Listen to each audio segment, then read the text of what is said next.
Some pain doesn't bruise your skin, it bruises your name. Picture this: you're 15 barefoot on freezing concrete holding a trash bag staring at your own front door while your parents believe the tear's not you. No questions, no chance to speak, just silence on the other side of the glass. Before we go in, let's not listen to cheer for anyone's downfall or play judge. Let's listen with a little quiet, because the scariest part of a lie isn't the lie. It's how easy it becomes truth when people already expect the worst of you. Tonight's story is about a sister who framed her brother, cried to their parents, and got him thrown out barefoot at 15. Weeks later, she bragged about it like a win, and her mom overheard every word. If you've ever been labeled dismissed or left out in the cold by the people meant to protect you, stay with me. You'll want to hear what happens next. Before I share my story, I want to know you are here with me. Just say listening in the comments or tell me where you're from. I love hearing how far my story can reach.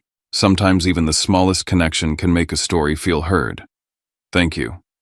And now, here's my story.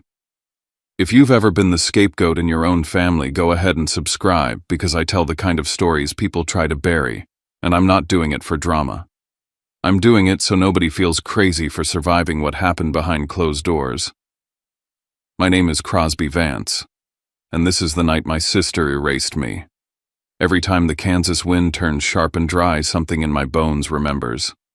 Not the holidays, not high school football, not even Marley's laugh echoing in the bleachers. Just skin on cold concrete, bare feet on the front steps of my own house in Overland Park. I was 15. I had a trash bag full of clothes, no shoes, and no clue how fast a family could turn on you. I'm 30 now, living states away, a different name on my lease, and a life I've built with no return address. But when the weather shifts like this, I go right back to that night, because that's when the truth got buried. I'm not telling this story because I want sympathy. I'm telling it because when someone lies loud enough, long enough, it sticks. And if no one ever challenges it, that lie becomes who you are.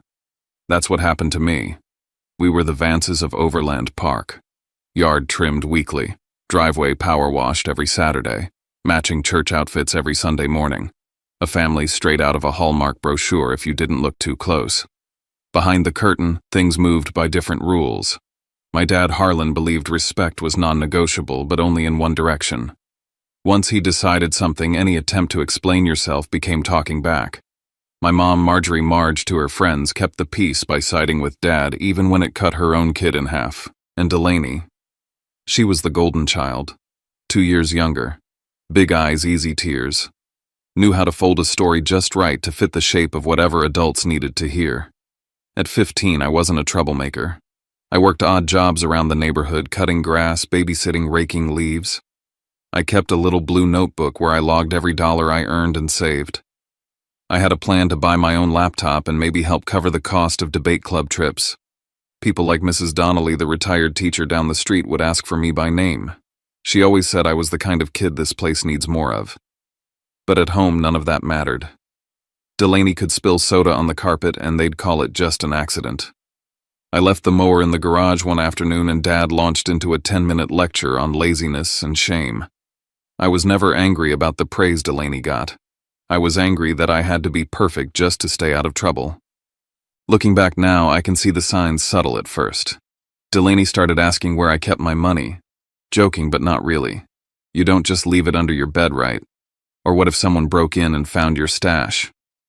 It was offhand stuff said with a smirk, but something about her eyes felt off. Calculating. There was this moment a few nights before everything blew up. I came upstairs after finishing a yard job and I caught Delaney standing outside our parents' bedroom.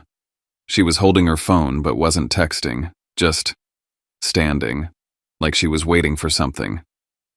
When she saw me, she startled, then smiled too fast. Looking for my charger, she said, and slipped into her room. I stood there another few seconds, not sure what felt wrong, just knowing it did. I didn't have a word for it at the time. Paranoia. Maybe. But sometimes your body knows before your brain catches up. And mine was bracing for something. They say in some houses you get cast into a role and no matter what you do, you stay in it. The reckless one. The quiet one. The golden one. I was the problem. They didn't need evidence, just a believable excuse. And Delaney was about to hand them one wrapped in tears. Blue Valley High was a place where stories spread faster than facts, especially if you gave people just enough to feel like they knew something no one else did. That's what Delaney did. She didn't come at me all at once. She built a case in whispers. Crosby's been acting weird. He snapped at me last night. I think he's really stressed or something. I started noticing how kids from our youth group looked at me in the hallway like they were bracing for me to explode. I hadn't done anything, but their eyes said I had. Delaney didn't need to say it was me. She just let people fill in the blanks. At home, things started shifting too. One afternoon, I opened my drawer and realized something had been moved just slightly. I kept my cash folded under a sweatshirt at the back. It was still there, but the fold was wrong, like someone had checked it and tried to make it look untouched. Delaney suddenly took an interest in my side hustles. She asked how much I made, how I got paid. "Do you ever put it in the bank?" she asked once, chewing a pencil. "Seems risky to keep it around." I shrugged her off, but it left a sour taste in my mouth. Dad had this habit of leaving his wallet on the dresser in their room. Cash for tips or errands. I never touched it. I didn't have a death wish.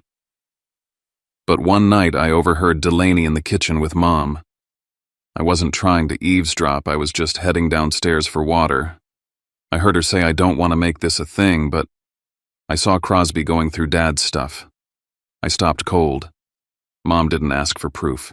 She just let out this long sigh, the kind she used when dishes weren't done or the laundry got left in the dryer. "I'll talk to your father," she said, quiet and tired. In that moment, I knew I was done. The seed was planted, and no matter what I said now, it would sound like denial. I texted Marley that night, told her something wasn't right at home, that I felt like I was walking into a setup. "Like she's baiting me," I wrote. "I don't know how to explain it." Marley replied, "Don't wait too long to speak up." I didn't know how to tell her it was already too late. That Sunday, we went to church like nothing was wrong. Dad shook hands with the pastor and a few guys from the board. He loved being respected, admired. Delaney played the perfect daughter, smiled, nodded, took notes during the sermon. She was praised for breathing. I just sat there trying to feel anything but dread. That night, Dad stormed into the kitchen, said something was off, money missing. Not much he said, but it's the principle. He didn't accuse anyone by name, he didn't have to. In this house, he said, someone doesn't know what shame is. Delaney stood beside the fridge, silent, eyes wide and solemn, like she was trying not to cry.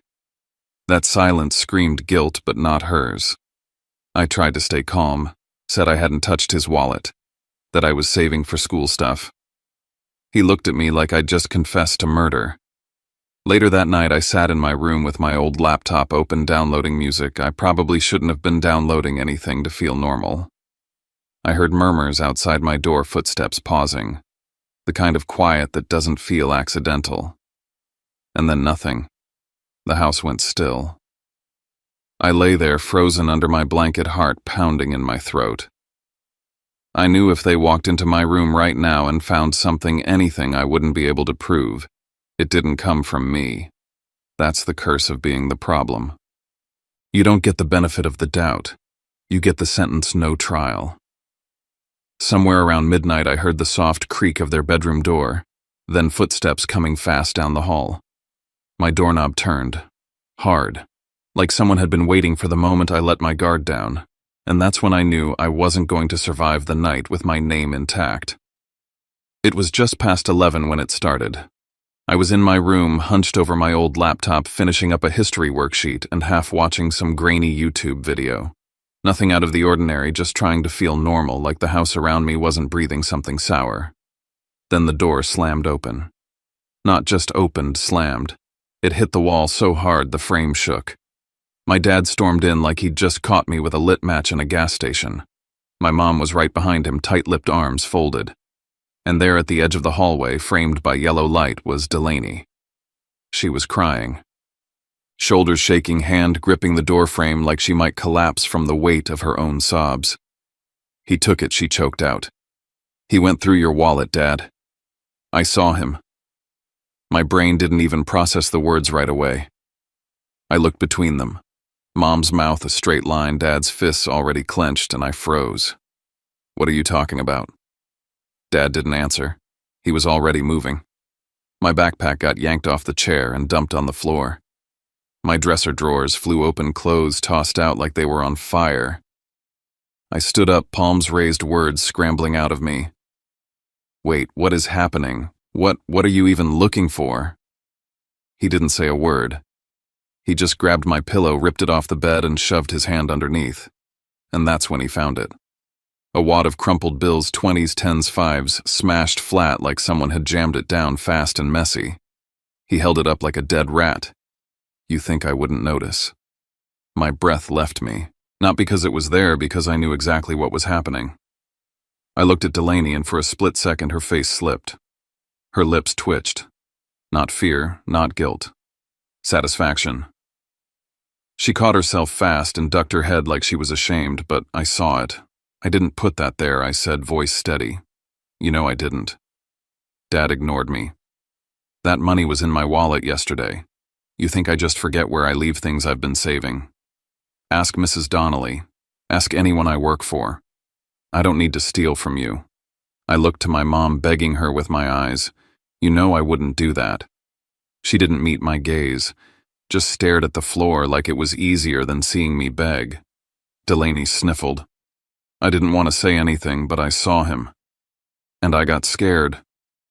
What if he got angry? I stared at her. What are you talking about? I didn't know what to do, she whispered.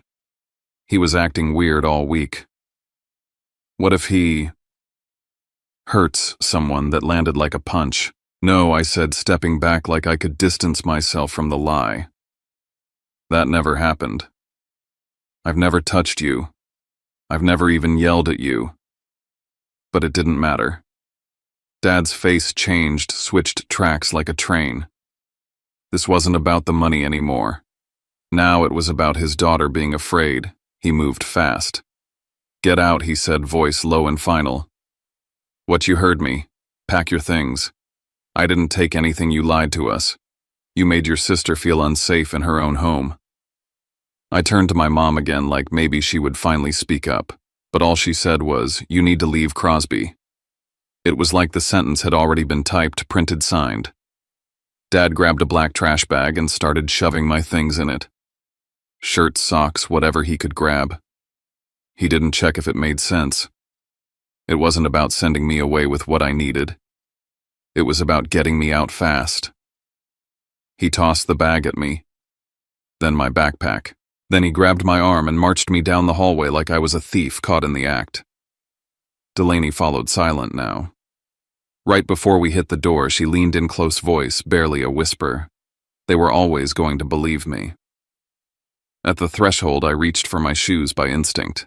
My sneakers sat by the door like they always did. But as I bent down, Dad shoved the door open and pushed me out barefoot. You want to come back, he said. You admit what you did.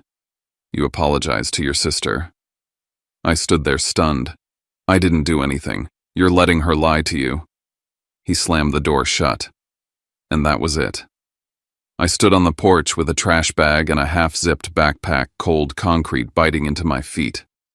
I stared at the door for a long time, part of me still waiting for it to open, for someone to realize how insane this was. But it stayed closed. Lights off, curtains drawn, silent like I'd never lived there at all. I wasn't being punished. I was being erased. I took a breath, stepped off the porch, and felt the wet, bitter chill of Kansas night wrap around my ankles. For the first time in my life, I understood what it meant to have no home, even when you were standing right in front of it. I walked until my feet felt like open wounds. Overland Park at night isn't loud, but it's alive, dogs barking behind fences, sprinklers hissing, cars humming past. I hugged my trash bag like it meant something, like it could explain why I was out here with nothing but the clothes on my back. I circled the block once, twice. Waited behind a hedge across from our house, watching the windows like they'd light up, like someone would remember I existed. But no light came. No silhouette in the doorway. Just silence.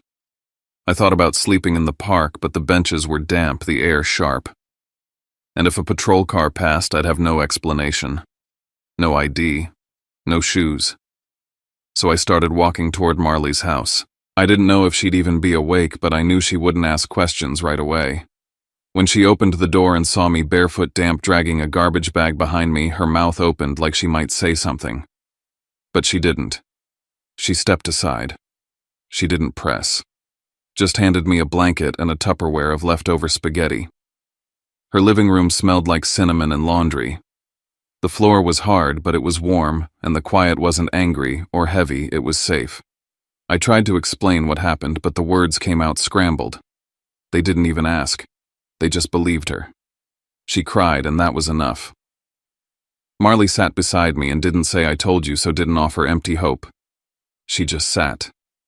Later she whispered, my mom's not big on drama. You can stay a couple nights. But that might be it. I nodded. Even that was more than I'd expected.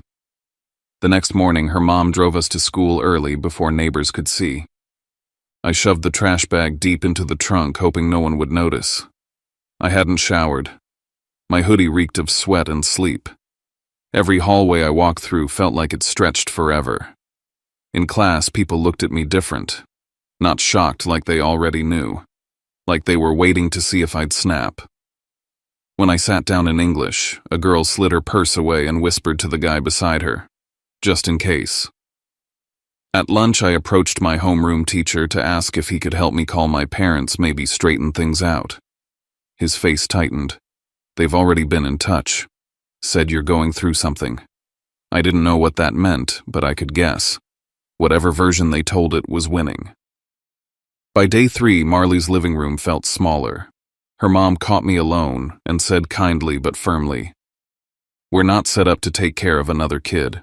I hope you understand." That afternoon, she dropped me at school and said I couldn't come back. I sat through geometry like a ghost, staring at the clock. During lunch, I saw Delaney across the courtyard with her group of friends. She wasn't crying now. She was laughing, like nothing had happened. She caught my eye and didn't flinch, just tilted her head, smiled slightly. I passed a group of freshmen and heard one of them whisper, "That's the kid who stole from his dad. Supposed to have anger issues." And just like that, it was done. It didn't matter what I said anymore. I wasn't just kicked out of my house. I'd been kicked out of the truth. There's something humiliating about having to ask for a place to sleep, not because you want to, but because you've run out of anywhere else to go. I started with a kid in my biology class. We'd worked on a frog dissection together once. I told him it was just for one night, maybe 2. He looked nervous but said okay. That night I slept on his couch with the TV buzzing low in the background. The next morning his parents didn't say a word to me. He avoided eye contact all the way to school. By lunch I got a text. "Hey man, sorry. My parents said they're not cool with it. Hope you find somewhere." I tried again with another classmate this time, someone from gym who once gave me a ride after practice. Same story. One night quiet looks at breakfast and the awkward morning shuffle out the door. Everyone's too afraid to ask what really happened. They don't hate me, they just don't want to be involved. So I stopped asking. That's how I ended up behind a Quick Trip curled up next to a recycling bin. It wasn't warm, but there was enough light from the sign to keep me from being totally invisible. Not that I wanted to be seen. I just didn't want to get jumped or swept away by a city worker with a flashlight and questions. I balled up my hoodie under my head and used my backpack to shield my chest. The trash bag was my windbreaker now. My sneakers were still wet from walking all day, and my socks had holes in the toes. Around 2 a.m., someone walked past me, maybe a worker taking out trash. They looked down, not shocked, just disgusted, like I was gum stuck to the sidewalk. The next day, I went to the Johnson County Library and sat in the far back near the nonfiction section. I pretended to read a book about car maintenance, but I was just waiting. I knew they closed at 9. Around 8:45, the lights dimmed and I slipped between 2 shelves trying to be small. I thought I'd made it. But the flashlight found me. "You can't sleep here," the security guard said, as if I hadn't already figured that out. He marched me out the side door like I was a shoplifter. "You come back, we're calling your school." Or worse. I slept behind the library that night in the narrow space between a fence and the building, knees pulled to my chest. At school, things only got worse. The names started thief, bum, psycho. Some kid in a varsity jacket shoulder-checked me in the hall and muttered, "Watch your pockets." I shoved him back, reflex. The teacher who saw it pulled me aside and said if it happened again I'd be suspended. Didn't matter that he started it. I was already on the school's radar. I started to wonder who Delaney had talked to, who she'd whispered her version of the story to, laced with just enough fear to make people lean in. Maybe the church friends, maybe the school counselor, maybe both. Her lies were spreading like ink in water, hard to trace back to one spot, but impossible to ignore. I was down to my last few dollars. I ate crackers and gas station sandwiches. I drank from water fountains. One night I stood in front of the Quick Trip hot case for 15 minutes, staring at a slice of pizza, so hungry I thought I might cry. The guy behind the counter watched me like I was casing the place. I walked out empty-handed, didn't steal a thing, but the shame clung to me like grease. The next day I sat in front of Ms. Pritchard's office until she finally let me in. She was the school counselor kind I'd always asked if I was okay. I told her everything. About the night I got kicked out. About the money Delaney planted. About sleeping in parking lots. She listened, nodding, but when I mentioned Delaney, something shifted. "Your parents reached out," she said gently. "They're worried. They said you've been unstable lately, that you might be making things up." I stared at her. You believe that she didn't answer directly. "Even if what you're saying is true, Crosby, we need proof before we can intervene. Otherwise, we risk making things worse." I felt like throwing up. They'd gotten to her too. My own parents. They didn't just throw me out, they rewrote me. That night I ended up at a park bench near the bus stop. I hadn't eaten in almost 24 hours. My stomach ached and my hoodie smelled like mold. I huddled into myself, hoping to be invisible. Headlights swept across the bench. I looked up and saw my dad's truck. The door opened. "Get in," he said flatly. I didn't move. "Are you here to take me home?" "No. I'm here to give you a choice." He stepped closer, arms folded. "You come home, you apologize to your sister, admit what you did, and we move on. Otherwise," he paused. "You keep doing this, I call the cops. I tell them you've been loitering, begging for money, maybe even stealing. I'll tell them you're a danger to yourself and others. None of that's true." "Doesn't matter," he said. "What matters is the story people believe." I shook my head. "I'm not lying. Delaney set me up." He didn't flinch. "You keep saying that, and I'll make sure no one hires you, no one helps you. You'll be a stain." He walked back to his truck and drove away without another word. And that's when I knew he didn't come to help me. He came to bury me. The silence left in his wake was worse than the cold. I didn't cry. I couldn't. I just sat there, hoodie pulled over my head, trying to make myself as small as possible. I started making survival rules. Eat once a day. Stay where people can't see you but where you can run if you have to. Never trust a bathroom mirror. Keep your phone off unless you need it. Save every % of battery like it's gold.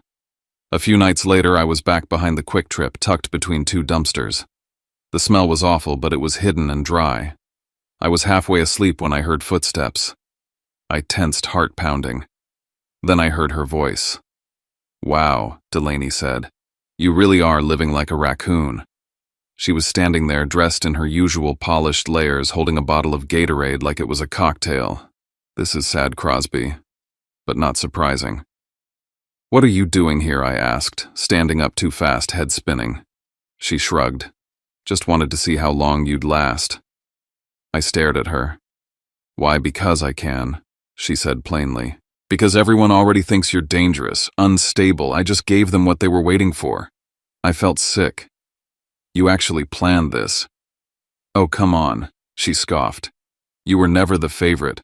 Mom and Dad barely trusted you. I just helped them get to the part they were too scared to admit." She took a step closer, eyes glinting. "You think I liked being perfect all the time? Always compared to you, even when you were screwing up, I had to be flawless. Then why not just talk to me?" I asked. "Why not tell the truth?" She rolled her eyes. "Because this is easier. Because now you're the problem and I'm free." Then her voice dropped. "And if you try to tell anyone I set you up, I'll say you're stalking me. I'll say you threatened me. Who do you think they'll believe, the barefoot freak living behind a gas station?" And with that, she left. That night it rained. Hard. Kansas-style cold sheets of water that soaked you in seconds. My hoodie gave up. My shoes filled with water. My trash bag split open, clothes spilling out onto the curb. I picked them up one by one like they were parts of me I was trying to salvage. I ended up under the awning of a laundromat that had closed hours ago, shivering, hungry, defeated. That's when I saw her, Marley, running toward me with an umbrella soaked to the bone. "I've been looking everywhere," she gasped. "Jesus, Crosby, you're freezing." She handed me a paper bag, warm food, a bottle of water, a dry pair of socks. She crouched beside me, wiping rain from her face. I heard something she said. Delaney was at that party over the weekend. She told people she planted the money. I blinked. What, she was bragging? Saying you were stupid for not seeing it coming. Everyone laughed. No one cared. I held the socks in my hands like they were relics. "But I care," Marley said. "I believe you.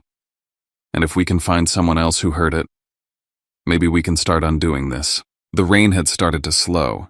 The streets shimmered under the glow of streetlights. I stood up slowly, hugging my backpack to my chest. "I'm not hiding anymore," I said. "If I don't fight back now, she wins forever." And for the first time in weeks, I meant it. I didn't knock like someone asking for permission. I knocked like someone announcing they had survived. After that night under the laundromat awning, soaked and shaking, something in me calcified. I wasn't hoping for a miracle. I wasn't coming back to beg. I was coming back because if I didn't say it now, if I didn't force the truth into that living room, I would vanish under the weight of their version of me. I cleaned up as best I could in a gas station bathroom. My face was pale in the mirror, streaked with dirt. I wiped it down with wet paper towels. My hoodie smelled like mildew. I tied the tattered trash bag back together, shoved my balled-up clothes into it. Everything about me screamed exhaustion, but my spine stayed straight. The house looked exactly the same. Porch light on, windows glowing warm, like I hadn't been sleeping behind buildings and flinching at every cop car. I stood at the edge of the driveway. My breath caught not from the cold, but from the reality that this place, my home for 15 years, hadn't paused once in my absence. I was the only one carrying the wound. I walked up the porch and knocked. Delaney answered. Of course she did. She looked me over like she'd expected a version of me crawling back begging. Her eyebrows rose when I didn't flinch. "I'm not here to stay," I said. "I'm here so you all hear me." My mom appeared next, clutching the ends of her cardigan like a shield. She said my name like it was foreign. Dad came last, arms folded, jaw set, still trying to be the man in control. No one invited me in. I walked in anyway. I stood in the middle of the living room and forced my voice to stay steady. "You think this is about the money," I began. "It's not. It never was. It's about how you've treated me since the beginning. How every time something went wrong, I was the first to blame and the last to believe." Mom's eyes flickered. Delaney could do no wrong even when it was obvious. Like when she plagiarized my science project in 8th grade and cried her way into a better grade. Or when she blamed me for skipping class even though I was sitting right next to her. Delaney leaned against the wall, arms crossed, a smirk tugging at the corner of her mouth. "This isn't about one night," I said. "It's about 15 years of you choosing the version of events that made her the saint and me the screw-up." Dad finally cut in, voice hard. "You're not perfect, Crosby. You've always been difficult." "No," I said, "I've been human. And every time I tried to defend myself, you made me out to be dangerous." He didn't deny it. He just shifted the blame. "Delaney works hard. She doesn't get in trouble. She's earned our trust." There it was. The clearest admission of all. She didn't have to be truthful. She just had to be easy. I turned to Delaney. "Look at me and tell me you didn't plant that money behind my pillow." She didn't hesitate. "I didn't plant anything," she said, her voice syrupy and mocking. "You're just upset you got caught." I stepped forward. Swear to God you didn't. She tilted her head, smiled. You wouldn't believe me if I did. I saw it clearly then. Delaney didn't care if the truth ever came out, because she knew they'd still pick her. Dad exploded. He hurled the glass in his hand. I don't even think he aimed it shattered inches from my head, spraying shards across the floor. One sliced across my cheek. Another nicked my palm when I instinctively shielded my face. Blood ran down my wrist. Get out of my house, Dad growled. You come in here accusing your sister causing chaos. You're lucky I don't call the cops. I didn't move. Call them, I said. Tell them you threw your 15-year-old kid out barefoot. Tell them you smashed a glass at his head. His face twisted. I picked up my bag and stepped toward the door. You already chose Delaney. You chose her when you believed her lie over my life. But one day, maybe soon, you're going to see her for who she is. Don't come looking for me then. I walked out. Halfway down the block, I heard footsteps. I didn't turn around. I didn't have to. You know they'll never believe you, Delaney said, falling into step beside me, perfectly composed under the street lamp. No matter how loud you scream. I kept walking. You're the mess, Crosby. You always have been. I just gave them the story they were too afraid to say out loud.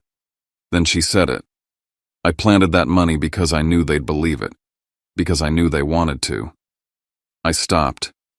She didn't, and just over her shoulder on the porch, bathed in light, a figure stood still, frozen in place. Mom. It happened in an instant. The air snapped. Delaney saw my eyes shift behind her and turned slowly. Mom stood at the edge of the porch, her hands clenching the sleeves of her sweater, face drained of all color. Her mouth opened, then closed. She stepped forward. What did you just say? Delaney froze. Then, as if rewinding a film, she smoothed her voice, softened her tone. I didn't mean he's twisting my words. But Mom didn't blink. I heard you. Delaney started to panic. You don't understand. He's been pushing me for weeks, saying horrible things. I was trying to protect. I heard the whole thing Mom said, and this time her voice didn't waver. There was a long silence. Then the front door opened again. Dad stepped out, clearly braced for another confrontation, but stopped short when he saw the scene. What's going on? Mom turned to him. She admitted it. She planted the money. His face contorted. That's ridiculous, ask her, Mom said. He turned to Delaney. Is that true? Delaney folded her arms, defiant. So what if it is? You're the ones who always talked about how hard he was.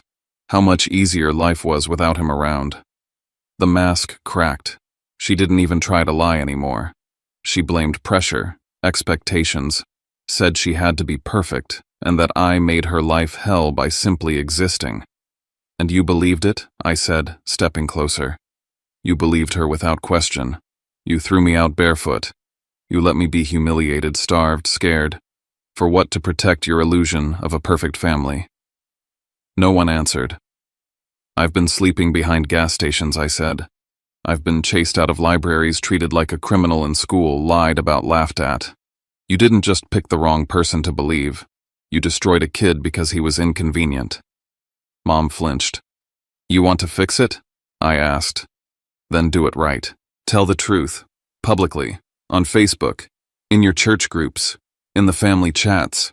Wherever you let Delaney's story spread, put the truth there too. Dad's eyes widened. We're not airing our dirty laundry. You already did, I snapped. The second you let Delaney's lie become the official version. I was the one out there being gossiped about. If you're scared of the fallout, maybe you shouldn't have let your daughter make me the villain. Then something shifted. Mom pulled out her phone. Her hands shook, but she looked me in the eye. What do you want it to say? I told her. Every word. She typed as I spoke, that I had been wrongfully accused, that Delaney had confessed, that they believed the wrong child, that I was kicked out and hurt because of it, that they were sorry, and she posted it, right there on the porch. Dad didn't stop her. He didn't move. As comments rolled in, some horrified, some offering apologies, some asking how they could make it right, Delaney's face went from pale to red to a kind of blank terror. My life is ruined, she whispered. Dad looked at her, then not with sympathy but disappointment. "You did this to yourself," he said quietly. For the first time in my life, he didn't shield her. He didn't protect the lie. He let it land. I stepped forward past all of them. "I'm going to bed," I said. No one stopped me. No one said I couldn't. I walked through the front door and up the stairs. The hallway smelled the same old wood and detergent. I passed Delaney's room without looking, pushed open my own. Nothing had moved. I dropped my bag and what was left of the trash bag. I lay down on my bed mattress, stiff under my back, and stared at the ceiling. They said sorry. They told the truth. But the cold nights didn't disappear. The scar on my cheek still throbbed. My belief in family had a fracture that would never heal clean.